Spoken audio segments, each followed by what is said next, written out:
Friends, let's stop demanding obedience from our kids and start inspiring it instead.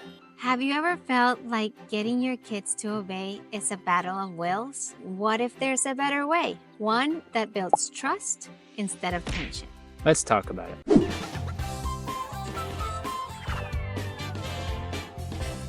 I remember a moment when one of our kids flat out refused to pick up their toys. I raised my voice. I threatened consequences. Classic power struggle. And yeah, they obeyed, eventually, but it didn't feel like a win. Not for me, not for them. Have you felt that yucky feeling too? Like you've gotten your way but lost total connection? That night I asked myself, what am I really building here? Fear, frustration, compliance, or something deeper? That's when it hit me. Obedience that's forced might control behavior, but it doesn't win hearts. And isn't that what we really want? Think about Isaac in Genesis 22, walking up the mountain with Abraham, carrying the wood of the sacrifice. No kicking, no screaming, just trust. Isaac's obedience wasn't from fear of his 115-year-old father. It was rooted in relationship. He knew his father. He trusted his father's heart and God's heart. And isn't that what we long for? Not obedience from fear, but from love and trust.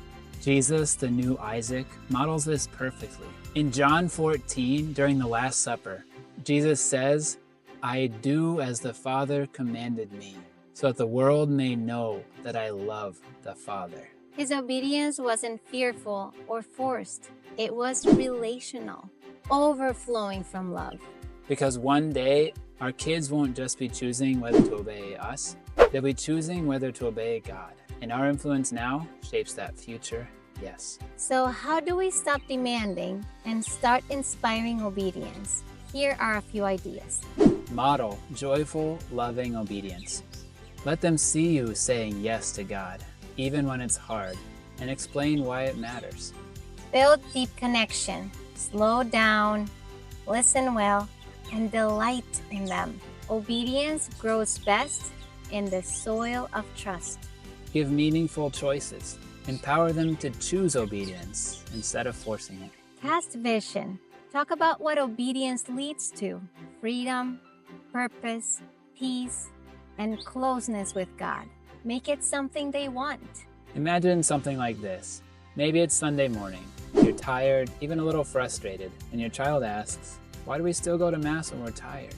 Instead of brushing it off, we invite them into the why. You say something like, "I know it's hard when we feel tired. It doesn't always feel great, but God has asked us to come to His table. And I trust that God is doing something great, even when I don't feel it. Just like Isaac walked with his father Abraham, I'm walking with my Father, God. My child, I hope and pray that I can inspire that same trust, that I can earn and inspire in you, that same trust for me and for God." You're not giving a lecture, you're inviting trust. And maybe they come with you, not because they have to, but because they trust your heart. Those are the seeds of inspired obedience. You're not just managing behavior, you're shaping disciples. And that starts with hearts that feel safe, seen, and led with love. When I demanded obedience, I got resistance. When I inspired it, I got cooperation. I thought I was teaching respect, but I was sowing fear. I wanted obedience, but God is showing me how to cultivate trust. Obedience isn't something I take, it is something I invite. Fear produces control. Love produces conviction. The fruit of fear is silence and submission. The fruit of love is conviction and courage.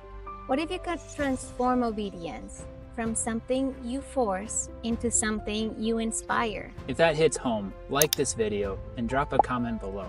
What's one way you're shifting from demanding to inspiring? And if you're ready to build that kind of trust-filled discipline, check out our coaching program. You don't have to figure it out alone.